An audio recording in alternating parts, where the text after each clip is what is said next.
बहुत पुरानी बात है। एक किसान था। उसके पास सैकड़ों एकड़ जमीन थी।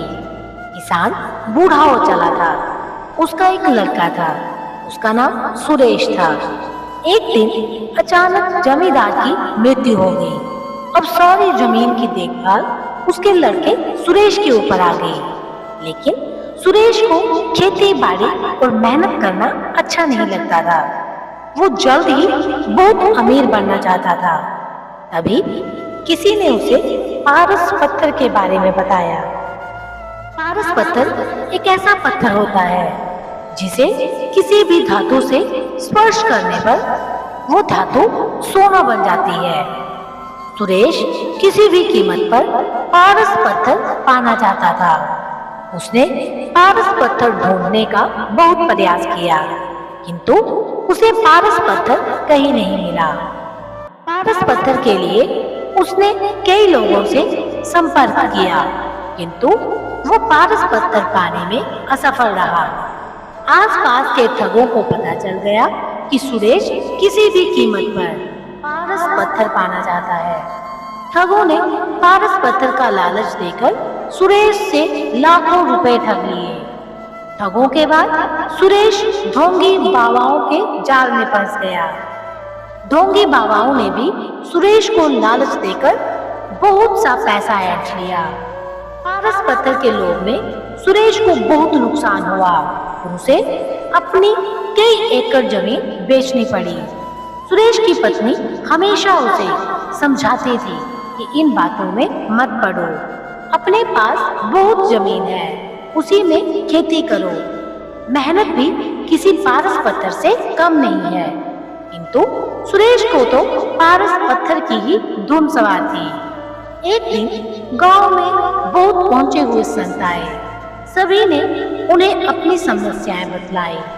सुरेश भी अपनी पत्नी के साथ उनसे मिलने गया और उन्हें अपनी समस्या बताई। संत सुरेश की बातें सुनकर मुस्कुराए और बोले, मैं जैसा कहूँ वैसा ही करना, तो तुम्हें पारस पत्थर अवश्य मिलेगा।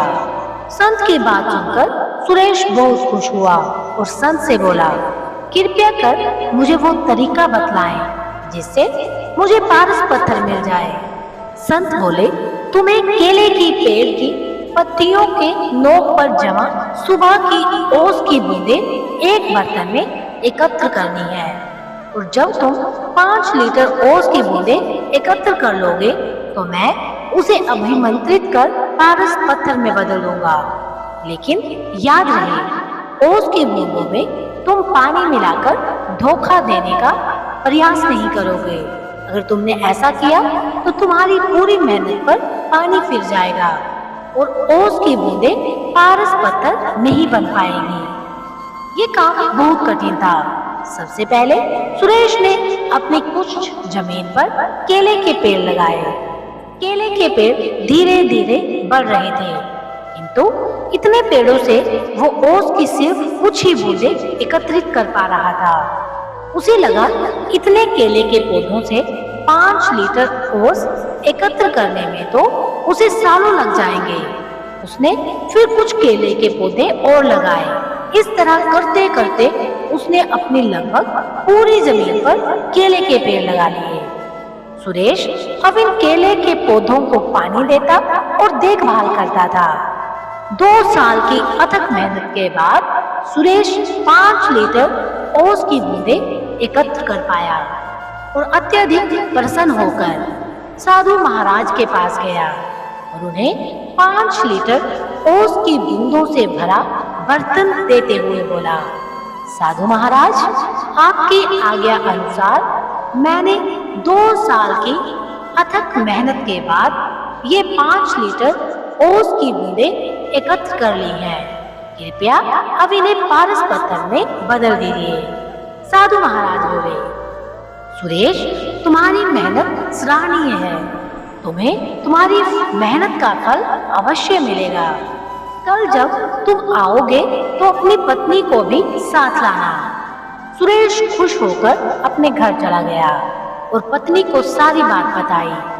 दूसरे दिन दोनों पति पत्नी जल्दी उठकर नहा धोकर साधु के पास पहुंचे। साधु ने सुरेश को देखकर कहा, सुरेश, मैंने ओस की बूंदों को पारस पत्थर में बदलने के लिए बहुत प्रयास किया, किंतु मैं उन्हें पारस पत्थर में नहीं बदल सका।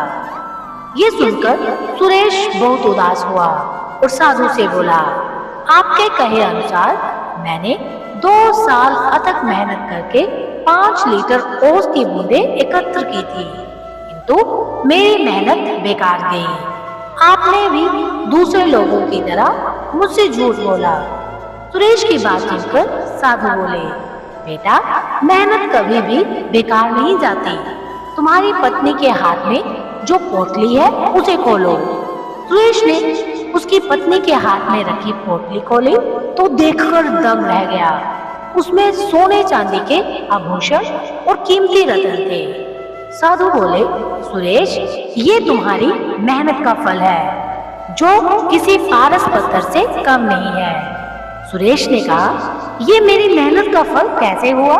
साधु बोले, तुमने 2 साल से मेहनत करके जो केले के पौधे लगाए थे, 2 साल से उनमें फल भी लग रहे हैं, किंतु तुम्हारा पूरा ध्यान पारस पत्थर और ओस की बूंदों में था और तुमने फलों पर ध्यान ही नहीं दिया।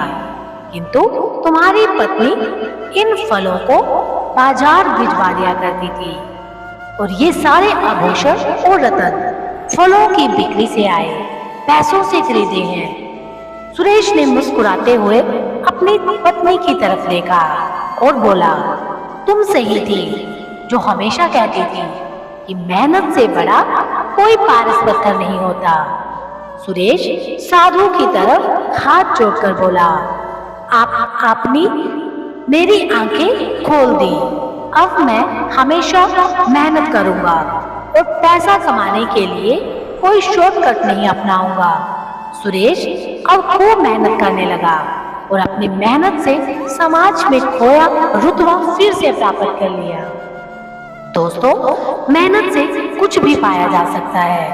कहते भी हैं, किस्मत कितनी ही रोशन हो, मेहनत की आग में जलना जरूरी है।